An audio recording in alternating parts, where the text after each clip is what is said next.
ಭಗತ್ ಸಿಂಗ್ ಸ್ವಾತಂತ್ರ್ಯಕ್ಕಾಗಿ ಸಜೀವ ದೀಪ.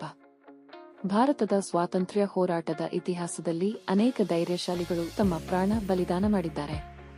ಅವರ ಪೈಕಿ ಭಗತ್ ಸಿಂಗ್ ಅವರ ಹೆಸರು ಪ್ರಥಮ ಪಂಕ್ತಿಯಲ್ಲಿ ಹೆಸರಿಸಬಹುದು. ತಮ್ಮ ಕಿರಿಯ ವಯಸ್ಸಿನಲ್ಲಿಯೇ ಇಂಗ್ಲಿಷ್ ಶಾಸಕರ ವಿರುದ್ಧ ಧೈರ್ಯದಿಂದ ಹೋರಾಡಿ ದೇಶದ ಯುವಕರಿಗೆ ಪ್ರೇರಣೆಯ ಉದಾಹರಣೆಯಾಗಿರುವ ವ್ಯಕ್ತಿ ಭಗತ್ ಸಿಂಗ್. ಬಾಲ್ಯ ಹಾಗೂ ಶಿಕ್ಷಣ. ಭಗತ್ ಸಿಂಗ್ ಜನಿಸಿದ್ದು 1907 ಸೆಪ್ಟೆಂಬರ್ 28ರಂದು ಪಂಜಾಬ್ನ ಲೈಲ್ಪುರ್ ಜಿಲ್ಲೆಯ ಬಂಗಾ ಗ್ರಾಮದಲ್ಲಿ, ಇಂದಿನ ಪಾಕಿಸ್ತಾನದ ಪಂಜಾಬ್. ಅವರ ತಂದೆ ಕಿಶನ್ ಸಿಂಗ್ ಮತ್ತು ತಾಯಿ ವಿದ್ಯಾವತಿ. ಭಗತ್ ಸಿಂಗ್ ಹುಟ್ಟಿದಾಗಲೇ ಅವರ ಕುಟುಂಬದವರು ಬ್ರಿಟಿಷರ ವಿರುದ್ಧ ಹೋರಾಟದಲ್ಲಿದ್ದರು. ದೇಶಭಕ್ತಿಯ ಬೆನೆಗುಳಿಯಲ್ಲೇ ಅವರು ಬೆಳೆದರು. ಭಗತ್ ಸಿಂಗ್ ವಿದ್ಯಾಭ್ಯಾಸವನ್ನು ಲಾಹೋರ್ನಲ್ಲಿ ಮಾಡಿದರೆದು ಅವರು ಸಾಕಷ್ಟು ಪುಸ್ತಕಗಳನ್ನು ಓದುತ್ತಿದ್ದರು. ವಿಶೇಷವಾಗಿ ಕ್ರಾಂತಿಕಾರಿ ಚಳವಳಿಗಳು, ವಿಶ್ವಯುದ್ಧ, ಫ್ರೆಂಚ್ ಕ್ರಾಂತಿ, ರಷ್ಯನ್ ಕ್ರಾಂತಿ ಇತ್ಯಾದಿಗಳಲ್ಲಿ ಅವರನ್ನು ಆಕರ್ಷಣೆ ಇತ್ತು. ಕಾರ್ಲ್ ಮಾರ್ಕ್ಸ್, ಲೆನಿನ್ ಅವರ ಬೋಧನೆಗಳು ಅವರ ತಾಳ್ಮೆ ಹಾಗೂ ಚಿಂತನೆಗೆ ಆಳವಾದ ಪ್ರಭಾವ ಬೀರಿದವು. ಕ್ರಾಂತಿಕಾರಿ ಚಳವಳಿಗೆ ಪ್ರವೇಶ. ಜಲಿಯನ್ ವಾಲಾ ಬಾಗ್ ಹತ್ಯಾಕಾಂಡದ ನಂತರ ಭಗತ್ ಸಿಂಗ್ 12ನೇ ವಯಸ್ಸಿನಲ್ಲಿದ್ದಾಗಲೇ ಬ್ರಿಟಿಷರ ವಿರುದ್ಧ ಕ್ರಾಂತಿಕಾರಿ ಹೋರಾಟದಲ್ಲಿ ತೊಡಗಿಕೊಳ್ಳಬೇಕೆಂಬ ಸಂಕಲ್ಪವನ್ನು ಮಾಡಿಕೊಂಡರು. ಅವರು ಹಿಂದೂಸ್ತಾನ್ ಸೋಷಲಿಸ್ಟ್ ರಿಪಬ್ಲಿಕ್ ಅಸೋಸಿಯೇಷನ್ ಹಸ್ರಾ ಎಂಬ ಕ್ರಾಂತಿಕಾರಿ ಸಂಘಟನೆಗೆ ಸೇರ್ಪಡೆಗೊಂಡರು. ಆ ಸಂಘಟನೆಯ ಮೂಲ ಉದ್ದೇಶವಾಗಿತ್ತು ಭಾರತೀಯರನ್ನು ಬ್ರಿಟಿಷರ ಶೋಷಣೆಯಿಂದ ಮುಕ್ತಗೊಳಿಸುವುದು. ಸಾಂಡರ್ಸ್ ಕೊಲೆ ಪ್ರಕರಣ. 1928ರಲ್ಲಿ ಬ್ರಿಟಿಷ್ ಸರ್ಕಾರ ಲಾಹೋರ್ನಲ್ಲಿ ಸೈಮನ್ ಆಯೋಗವನ್ನು ನೇಮಕ ಮಾಡಿತ್ತು. ಇದನ್ನು ವಿರೋಧಿಸಿ ಲಾಲಾ ಲಜಪತಿ ರಾಯ್ ನೇತೃತ್ವದಲ್ಲಿ ಪ್ರತಿಭಟನೆ ನಡೆದಿತ್ತು. ಈ ಸಂದರ್ಭದಲ್ಲಿ ಬ್ರಿಟಿಷ್ ಪೊಲೀಸ್ ಅಧಿಕಾರಿ ಜೇಮ್ಸ್ ಸಾಂಡರ್ಸ್ ಅವರ ಮೇರೆಗೆ ಲಾಲಾಜಿಗೆ ಬರ್ಬರವಾಗಿ ಹಲ್ಲೆ ಮಾಡಲಾಗಿತ್ತು.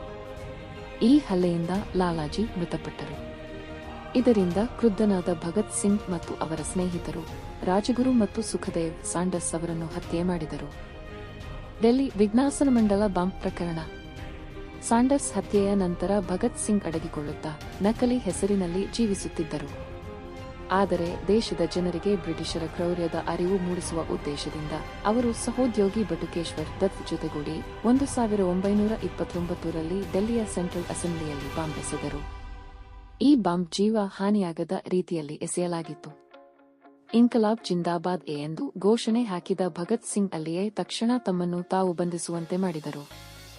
ಕಾರಾಗೃಹದ ಜೀವನ. ಬಂಧನದ ಬಳಿಕ ಭಗತ್ ಸಿಂಗ್ ನ್ಯಾಯಾಲಯಗಳಲ್ಲಿ ತಮ್ಮ ಭಾವನೆಗಳನ್ನು ಧೈರ್ಯವಾಗಿ ವ್ಯಕ್ತಪಡಿಸಿದರು. ಅವರು ಜೈಲಿನಲ್ಲಿಯೇ ತಮ್ಮ ಅಧ್ಯಯನವನ್ನು ಮುಂದುವರಿಸಿದರು. ಬ್ರಿಟಿಷ್ ಜೈಲಿನಲ್ಲಿ ಭಾರತೀಯ ಕೈದಿಗಳಿಗೆ ಹಕ್ಕುಗಳನ್ನು ದೊರಕಿಸಬೇಕು ಎಂಬ ಉದ್ದೇಶದಿಂದ ಅವರು ಉಪವಾಸ ಸತ್ಯಾಗ್ರಹವೂ ನಡೆಸಿದರು. ಮರಣದಂಡನೆ. ಭಗತ್ ಸಿಂಗ್ ರಾಜಗುರು ಸುಖದೇವ್ರನ್ನು ಬ್ರಿಟಿಷ್ ನ್ಯಾಯಾಲಯ ಸಾಂಡರ್ಸ್ ಹತ್ಯೆ ಪ್ರಕರಣದಲ್ಲಿ ದೋಷಿಯಾಗಿಸಿ 1931ರ ಮಾರ್ಚ್ 23ರಂದು ಲಾಹೋರ್ ಸೆಂಟ್ರಲ್ ಜೈಲಿನಲ್ಲಿ ಗಲ್ಲು ಹಾಕಲಾಯಿತು. ಗಲ್ಲು ಹೊತ್ತು ಮುನ್ನ ದಿನವೂ ಭಗತ್ ಸಿಂಗ್ ಶಾಂತವಾಗಿ ಪುಸ್ತಕ ಓದುತ್ತಿದ್ದರು. ಅವರ ಕೊನೆಯ ಮಾತುಗಳು ಇನ್ಕಲಾಬ್ ಜಿಂದಾಬಾದ್ ಎಂಬ ಘೋಷಣೆಯೊಂದಿಗೆ ದೇಶದ ಹಿತಕ್ಕಾಗಿ ತಾವು ಬಲಿದಾನ ಮಾಡುತ್ತಿರುವ ಗರ್ವವಿತ್ತು. ಭಗತ್ ಸಿಂಗ್ನ ಪರಂಪರೆ. ಭಗತ್ ಸಿಂಗ್ ಕೇವಲ ಕ್ರಾಂತಿಕಾರಿ ನಾಯಕನಷ್ಟೇ ಅಲ್ಲ, ಅವರು ತತ್ವಶೀಲ ಚಿಂತಕನೂ ಹೌದು. ಅವರು ಬರೆಯುತ್ತಿದ್ದ ಲೇಖನಗಳು, ಪತ್ರಿಕೆಗಳು, ನ್ಯಾಯಾಲಯದಲ್ಲಿ ನೀಡಿದ ಭಾಷಣಗಳು ಇಂದಿಗೂ ದೇಶದ ಯುವಕರಿಗೆ ಪ್ರೇರಣೆಯ ಮೂಲವಾಗಿವೆ. ಭಗತ್ ಸಿಂಗ್ನ ಧೈರ್ಯ, ದೇಶಭಕ್ತಿ, ತ್ಯಾಗ ಈ ಎಲ್ಲ ಗುಣಗಳು ಇಂದಿಗೂ ಪ್ರತಿಯೊಬ್ಬ ಭಾರತೀಯನ ಮನಸ್ಸಿನಲ್ಲಿ ಜೀವಂತವಾಗಿವೆ. ನಿರ್ಧಾರ. ಭಗತ್ ಸಿಂಗ್ ಅವರು ಇಡೀ ಭಾರತೀಯ ಸ್ವಾತಂತ್ರ್ಯ ಹೋರಾಟದ ಚರಿತ್ರೆಯಲ್ಲಿ ಒಂದು ದೀರ್ಘ ಅಧ್ಯಾಯವಂತಾಗಿದ್ದಾರೆ. ಅವರ ಜೀವನ, ತತ್ವಗಳು ಮತ್ತು ಧೈರ್ಯ ದೇಶದ ಯುವಜನತೆಗೆ ಎಂದೆಂದಿಗೂ ದಿಕ್ಕು ತೋರಿಸಬಹುದಾದ ದೀಪವಾಗಿದೆ.